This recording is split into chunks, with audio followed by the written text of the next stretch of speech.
in the beginning, you're pretty much hiring another you, right? I need you to be as competent as me at a minimum in all of these areas, and then we'll kind of figure out where you fit. I think that's one of the things with hiring A players. You need to hire somebody that can start out wearing 5 hats, figure out kind of the one they're good at, and be patient till that's all that they're doing. Welcome to the Good Stewards podcast, the only podcast dedicated to seasoned real estate investors who want to maximize the cash flow potential in their business. We are buy and hold investors with 1,000+ properties and markets across the U.S. who bring an insider's view into the nitty-gritty details of real estate investing.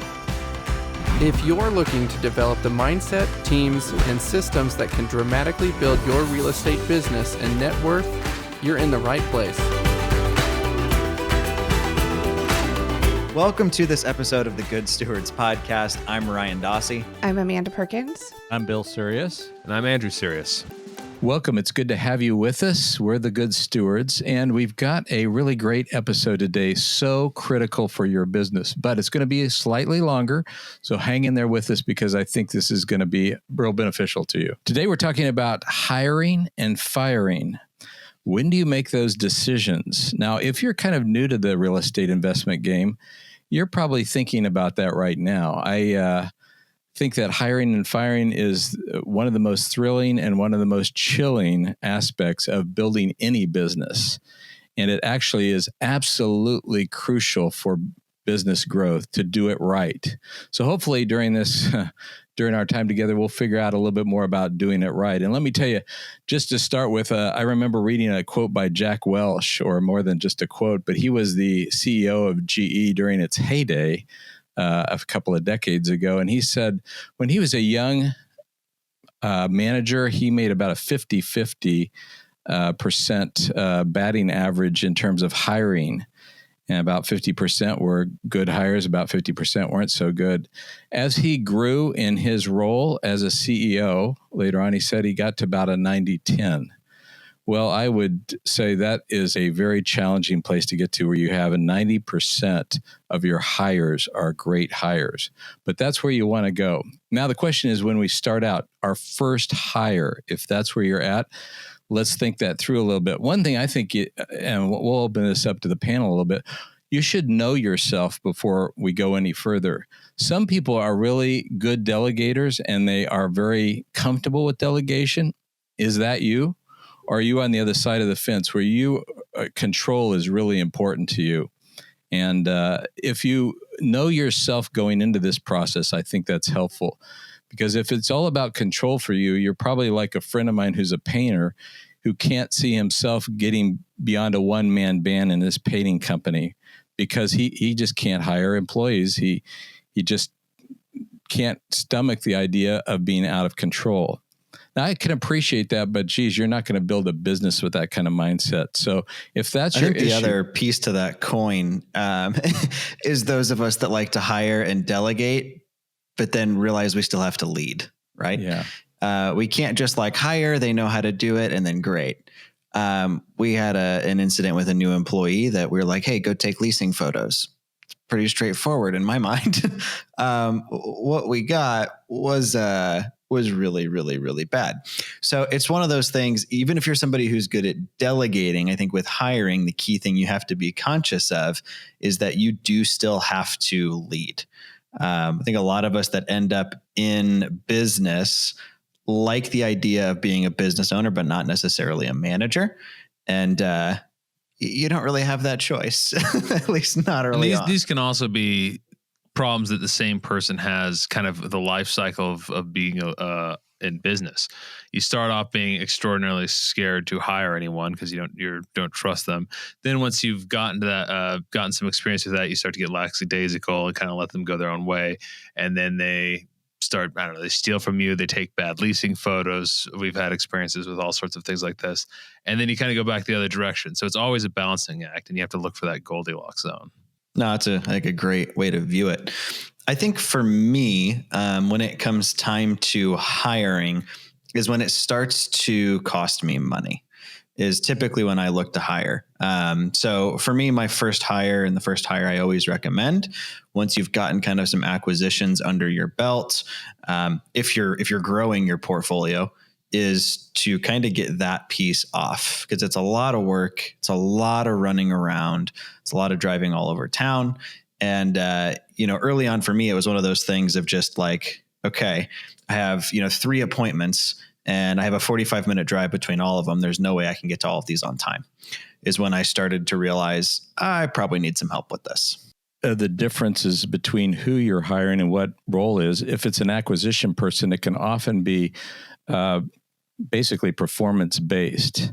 And that's a kind of a helpful way to start hiring, because then the onus isn't all on you just paying their salary, but it's also related to how well they're doing. And that makes a big difference. There are other roles you can't really hire performance-based roles in. As a matter of fact, we might want to go around the horn here a little bit and talk about hiring admin people, talk about hiring contractors, talk about hiring property managers. Yeah, real quick, I want to clarify what you mean by performance-based. So what Bill's talking about is basically a commission-only or a commission-heavy pay structure, right?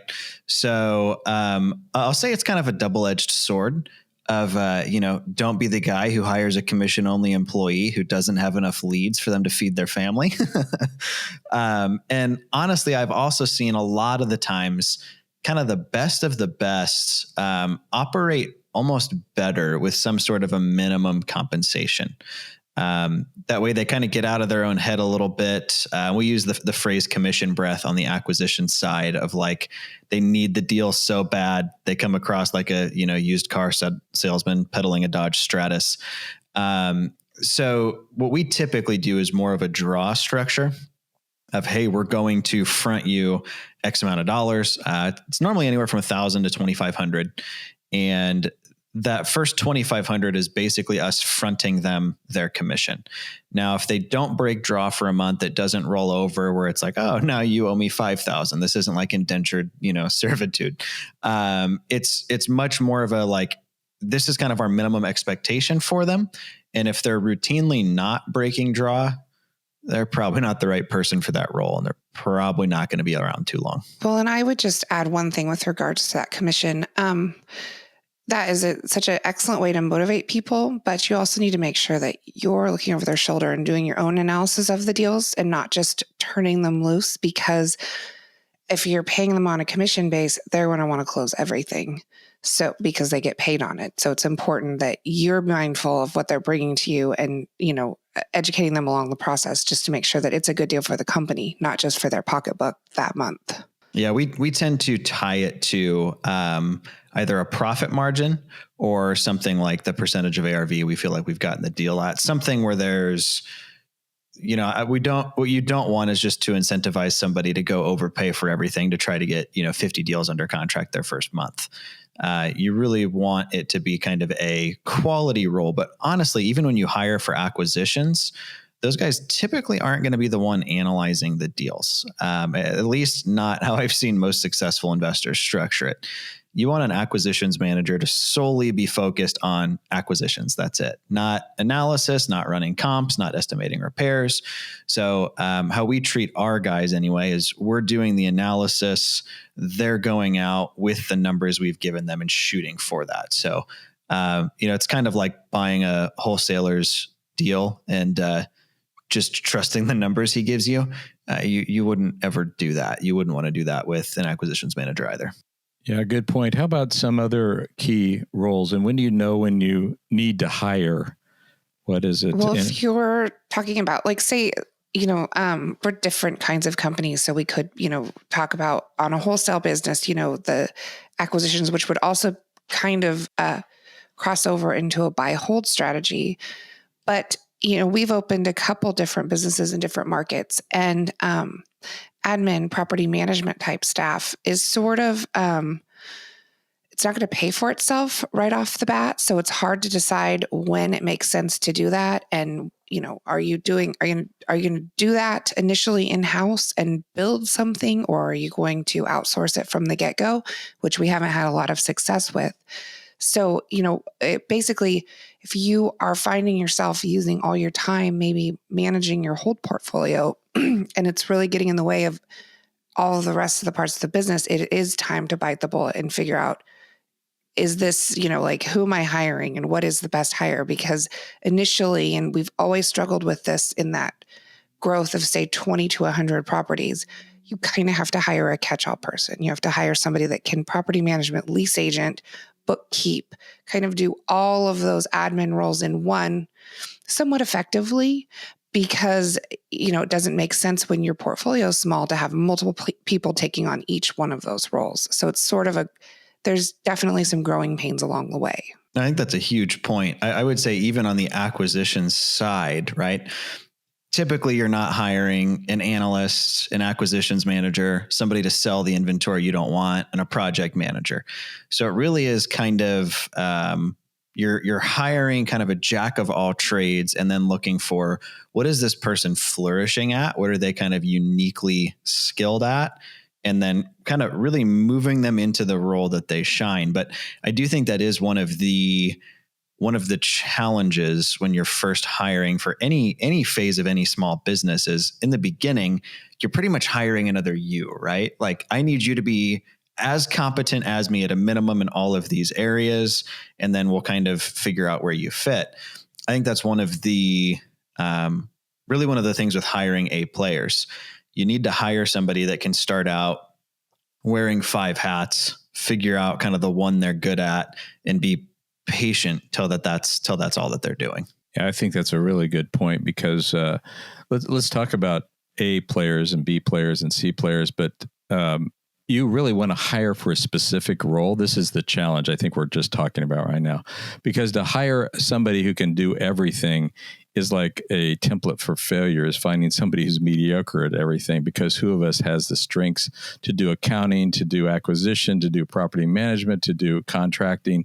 There's not very many people who can do that. But hiring an A person who can help to grow into a role and become very strong in something, getting on the right seat on the bus, which is a Jim Collins analogy and good to great, is critically important. The difference between an A player, a B player, and a C player, why don't we talk about that? How would you guys define those particular gradations? It's a bit subjective, but I think the main key for me as an A player is someone who goes above and beyond, who will do tasks more or less without asking, but also like you give them the basic job to do and they will do it. Plus they find deficiencies. Yeah, find deficiencies. Like, they you have actually you missed a few things. Yeah, take ownership of it. Ownership mentality. A B player is like the quintessential, high school student who, here's the showing homework up to get paid. You fill out all the spots. You get a good grade and you go home. And honestly, I'm going to be a little bit heretical here. I think in some places you kind of want B players, especially in small businesses, because there's nowhere for them to go. It's like, it's not a problem to have a B player at, say, a leasing agent.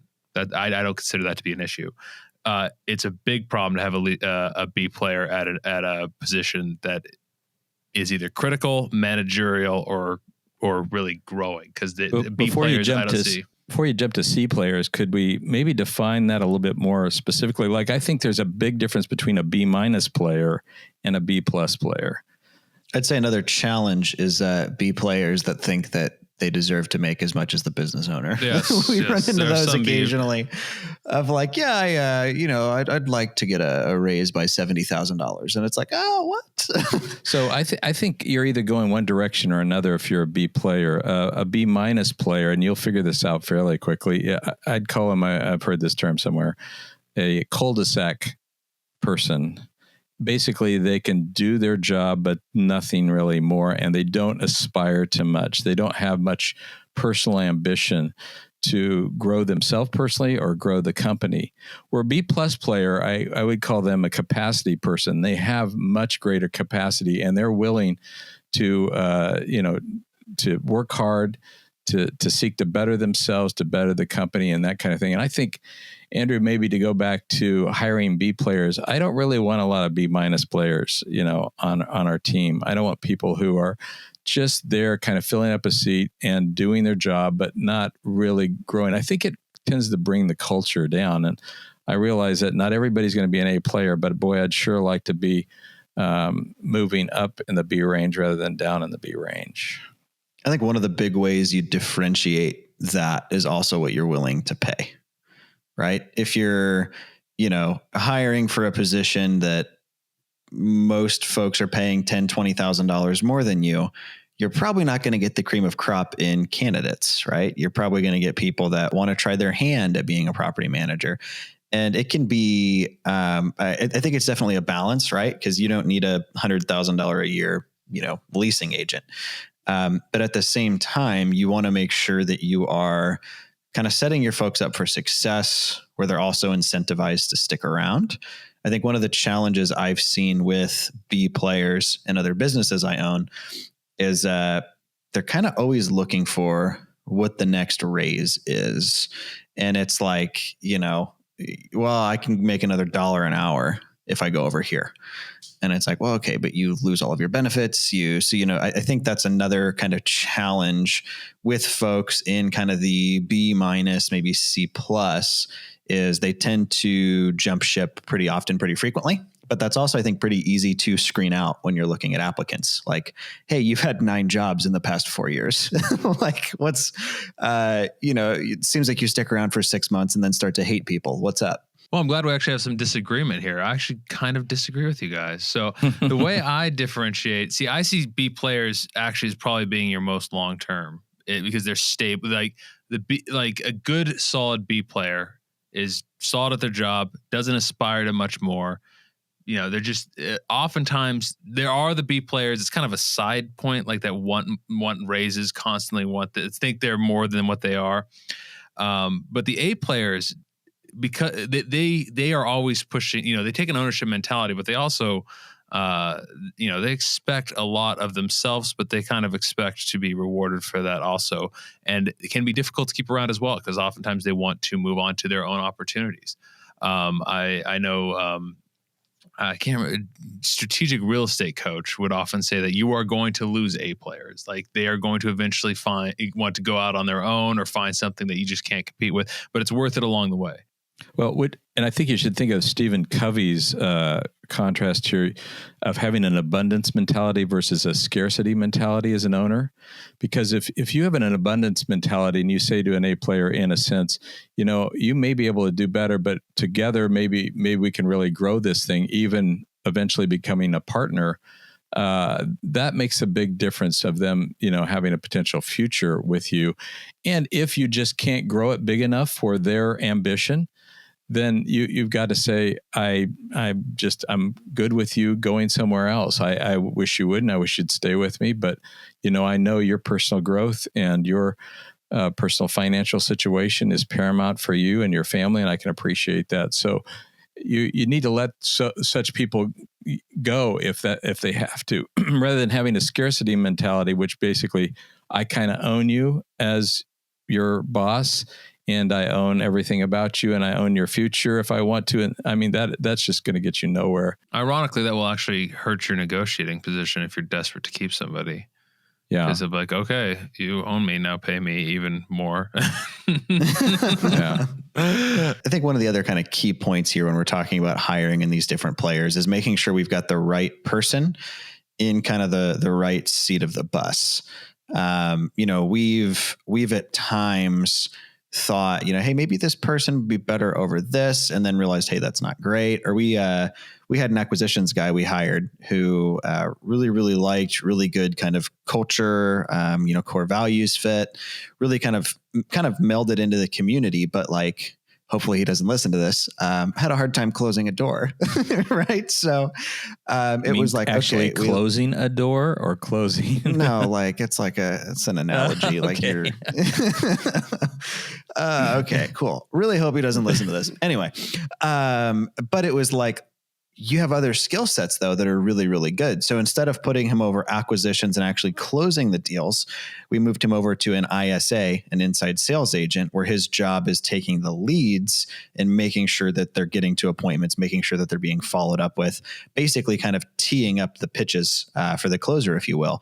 And that was kind of a perfect example of, we want this guy on the bus, but we want them in a seat, in a position, in a role that they're going to flourish, not, trying to put a square peg in a round hole. And sometimes the bus when you're starting is pretty small. So you just have to recognize that that person may not fit you anymore, or they just might not be a seat on the bus for them. And it's not like they're not very capable, but just your business isn't in the right place to be able to absorb them in another role.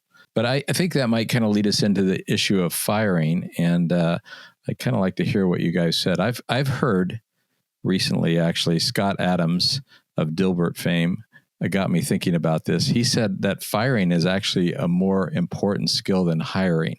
Which I'm not altogether sure that's true, but I think it's true, at least identifying and making that decision and pulling the trigger on the decision, because specifically in a small business, firing is hard and scary because you don't just have, you're in a small business, in a small office. You can't just hire someone and pretend like this isn't happening. You have to let somebody go in order to bring somebody else in most cases. And in the meantime, you think, who's going to absorb their workload?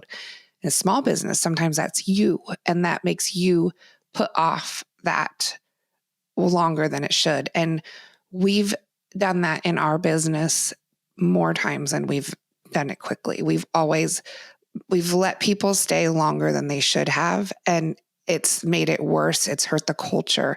It's hurt ourselves just because, it was like the fear of bringing someone new on, or the timing of it, or all of that. So I would say firing is a very important skill, and it's tough for us. There's certain mistakes in real estate and business that are virtually always made in the same direction. And firing is one of them. Like, for example, budgeting is the mistake is almost always budgeting too little. I've never heard of anyone complaining about budgeting too much for rehab or anything, actually. The same goes with firing. I've never heard anyone say, you know what? I always fire too quickly. I let go of somebody and then I'm like, I should have kept them. I've never heard of that. And, and it's not, and it's also, I think, just the act of doing, it's kind of like breaking up with somebody, except for you can't say it's just a bad fit. Usually it's like, yeah, you weren't getting the job done. Depends on your state. In Missouri, it's like, I don't like what you wore today. Yeah, well, out. It kind of comes off that way. I mean, it's sort of, you are doing something that's not going to make you popular with someone. And it's not a fun thing to do. It's it's easy to put off. It's easy to put, especially with mediocre people. People haven't stolen from you, haven't done. Especially if you don't like conflict. Yes. Yeah, and if they're a B- player, it's kind of hard to let it go. And if they're doing okay in their job but just not great, but the other problem with it, if you don't do it, I think that really kind of says something to everybody else who's on the team. It basically says, I'm willing to live with this level of expectation. And that is a real downer for an A player. Man, an A player does not want to be around a B- player or even a B player. It's just I'm going to excel. I don't know about you, but man, don't hold me back. And I would say if you're listening to this and you've kind of got that like creeping feeling in your stomach, you've probably got somebody you need to fire this week. I mean, I've even heard right? This is too much, and don't take this advice directly, that the first time you should fire someone is the first time you think about it. That's too much, but it is like, once you get that feeling, you need to trace it down. I'm going to kind of agree with you in spades, Andrew, here, because I think the first time you get that feeling, you should really go with that feeling. And that's harsh, but there have been a couple exceptions, I would say, in my past, where it's like early on, okay, then like often with changing the seat on the bus, like that's not quite the right fit. But so it's not quite when you have the first feeling, but when you have the first feeling, it's getting there. Very rarely do people work out after you think this person's not working out that well. It just doesn't happen, which should lead us, I think, into hiring. Well, actually, let me make one more point on that. With regards to letting somebody go, let's just going through that process. One, check your laws. State laws can differ on this. But the second point, I think this is I actually got for this from David Lindahl. No one should ever be surprised to be fired. That will make it much, much easier for you to let people go. Now, there are exceptions. If they stole from you and figured this out, or they did something unethical, yeah, you just let them go. There's no second chances. But if they are not getting the job done, and one of the things that, if it just comes out of nowhere, like they're just absolutely terrible at their job, okay, let them go. But if you should like, okay, these are our expectations. This is where you're missing. This is where you're not hitting our expectations, where you're making, you're just not getting the job done, etc. This is what you need to do. You have that meeting with them. It's a tough meeting, but it's much easier than letting them go. The next meeting is, if you let them go at the next one, they usually know it's coming, and that makes it much easier for both you to do it and also for them to accept it. They've kind of resigned themselves to Particularly if you put this in writing, which I would really encourage, at least by email, that you should talk about your expectations. Your performance review should always be in writing, and your expectations, if you have that big meeting to say, well, this needs to improve or else, it all needs to be in writing. As a matter of fact, Amanda, you might want to talk to... I would print it out and have them sign it. Yeah. That way they can never like, oh, I didn't know. You might want to talk, Amanda, about some issues with firing that you can walk into some swampland. Well, we've learned this the hard way. If what we've decided and what we've, as a company, it's best if you're going to let somebody go, is to do it in writing. And in fact, we have an agreement that we're using now, just because in this world, you can basically sue anyone for anything. And even if you're not culpable in it, it's going to cost you a lot of money to defend yourself, which means you'll likely be paying to settle. And there's a lot of attorneys that work on contingency that will represent people if they feel like they just have a tiny little in on something. And so it's, you want to have a good attorney. It's very expensive. Good attorneys cost a lot of money, but they'll cost you less money than your settlements and your your lawsuits will happen. It's unfortunate, but it's just, when people lose their jobs and, they don't maybe want to take responsibility for it, they're going to be looking for somebody to blame. And some people are going to be blaming you instead Particularly of themselves. If there's any issues about discrimination or workman's comp claim that's ongoing, an injury of some kind, any personal use of funds for business expenses, anything you have that's like remotely like, hey, this is creative, should be in writing. Yeah. Right? Like, we're going to let you, buy tools. Well, this should be in writing of whose tools they are and where that money comes from. And you should also check with your attorney to make sure things like that are legal.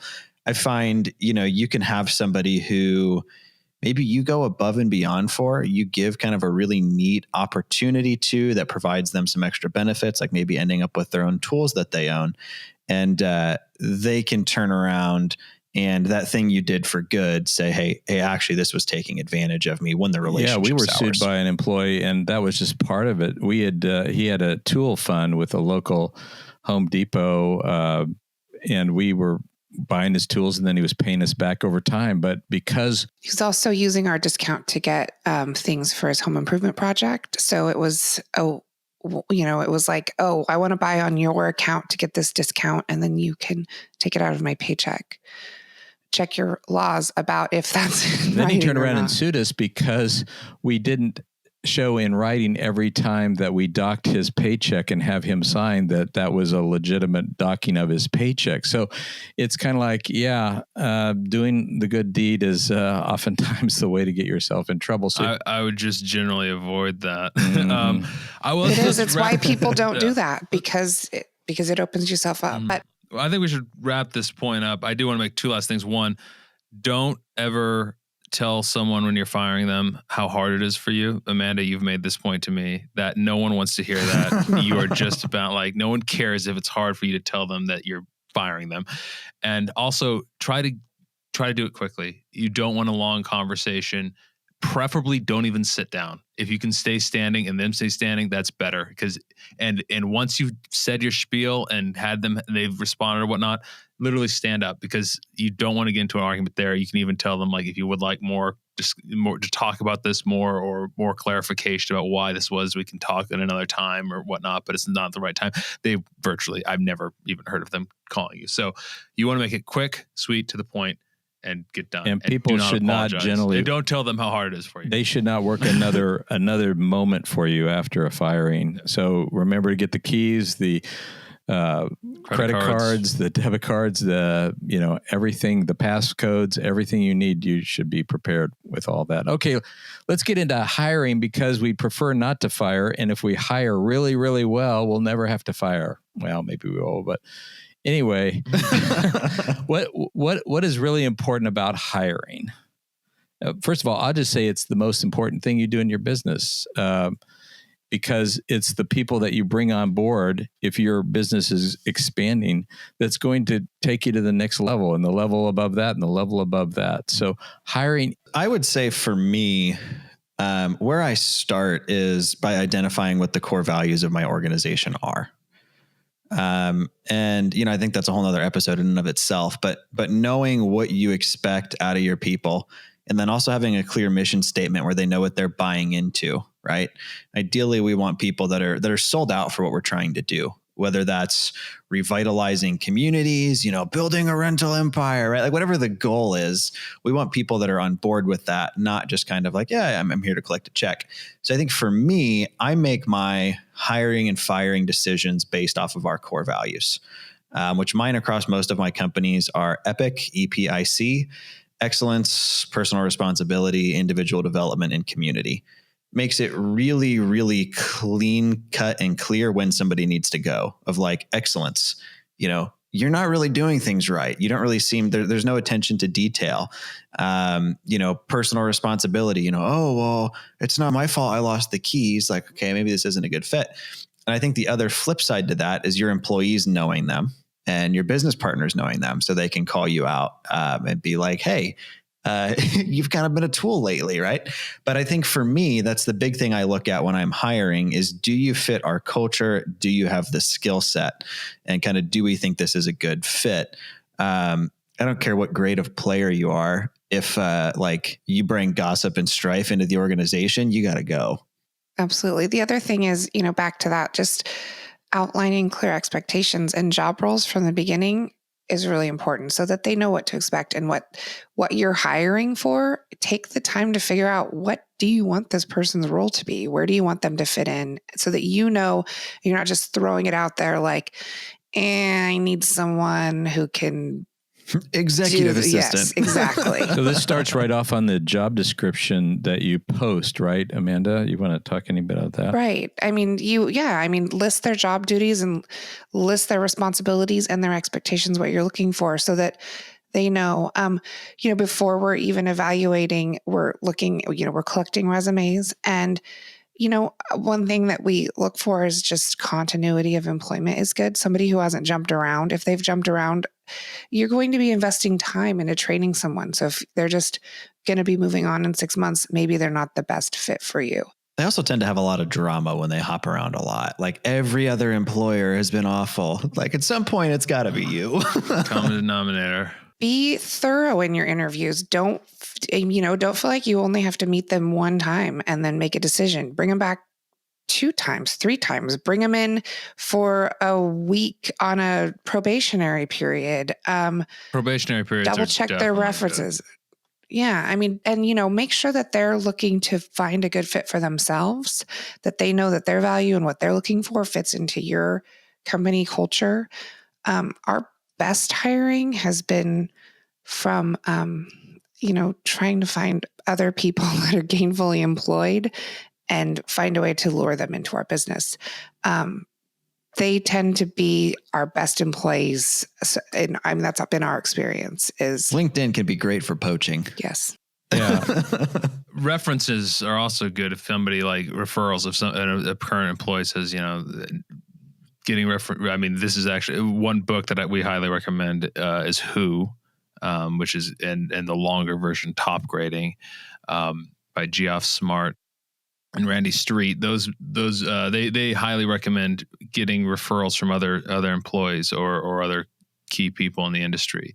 So that's another key thing. You don't necessarily need a headhunt, but you can just get referral. It's a little like C-level. So like, but I think there's really good content in it that you can kind of take into loot, but you're not going to do, a like 7-part interview with a maintenance guy. No, with maintenance, the main point I think is the probationary period. And that is another key point. Like we always basically have a 3-month probationary period. Maintenance guys start off with another maintenance tech that we already trust. Usually after a week, they will know whether they are terrible or not. And we've let go of maintenance techs after a week, but we almost see it as rehiring them. They have to prove themselves to the point where we would literally rehire them after that 3-month period for maintenance and office staff as well, who is a little bit higher end staff. Once you have your kind of your job description and what you're wanting to pay, there's 2 websites I recommend for actually posting these. I'll say 3. First one, which is pretty easy, pretty straightforward, is ZipRecruiter. Pretty common, pretty well known.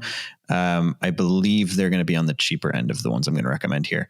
After that, I really like a software called WiseHire. So WiseHire actually will have them go through, fill out the application, upload their resume, and they'll even personality test the people. And the thing that's neat is if you use this tool like across your organization, and so for us in our answering service, we're hiring somebody to take inbound calls. We can look at the personality profiles of our most successful employees, and WiseHire will tell us, hey, statistically, this person isn't going to be a good long-term fit because they don't have the personality of your A players, right? So that's a pretty neat tool. I think it's a little bit more on the pricier end, but on kind of the LinkedIn end, you can boost a job out through LinkedIn for it's $6 a day. So pretty affordable. It's actually going to be, I think, cheaper than WiseHire and cheaper than ZipRecruiter. But that's a way that we've attracted kind of some more business-minded, I would say, A and B players. It's kind of like you post, we're hiring an admin position on Craigslist in the hourlies. You're probably not going to get the highest quality of applicants versus folks that are on LinkedIn looking for work. And Indeed is another one that we use for job posting. Yeah, ZipRecruiter syndicates to Indeed and Monster, but I think Indeed is cheaper. ZipRecruiter is not super cheap. I think they're $249 a month. So the interview process, I think we ought to dive into a little bit more because it's so critical. Andrew mentioned Top Grading, which is a very thick book, and the outline of that book is a book called Who. And if you're hiring for a critical position, I would even say a property manager or an admin position even, what those books really outline is diving into the person's background. Because remember, when a person steps into your presence, office, wherever, and wants a job, it's just like somebody who, you're going out for it's like a first date. Yeah, it's a first date. You're trying to check these people out, and they put their best foot forward. Of course they do. We all would. So your job as a hiring person is to blow away all the first impressions that you can, the positive first impressions. You want to get to see who this person is because people do not change very much. Once they're in their 20s or 30s, the concrete has pretty well settled. So don't figure that like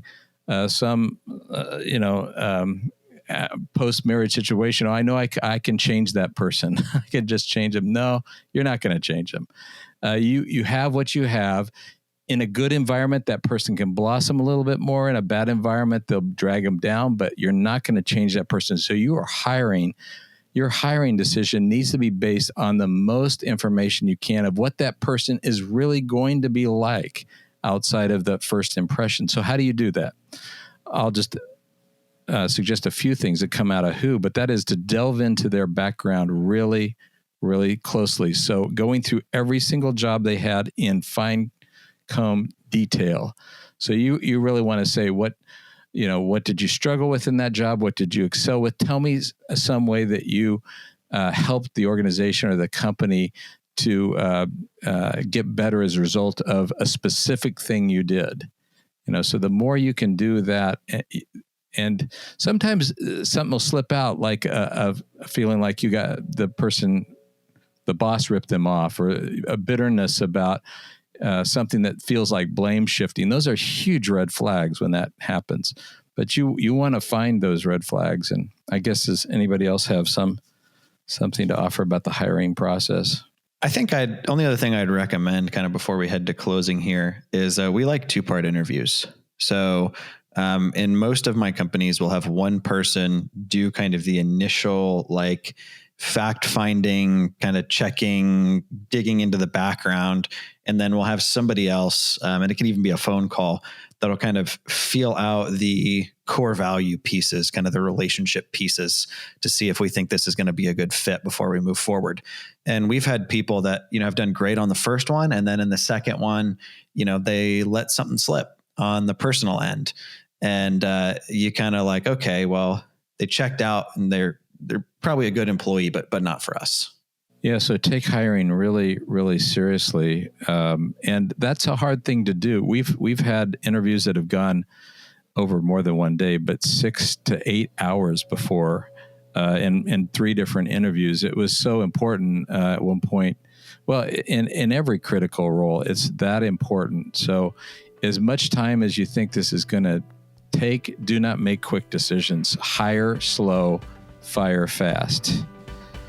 So maybe that is the way to end this time together. We really appreciate you being with us, and we would again encourage you to check us out at thegoodstewards.com. And also we have that free ebook for you, and leave your comments. We love to respond to anything that people have questions on their minds that we can address in the future. Thanks for being with us.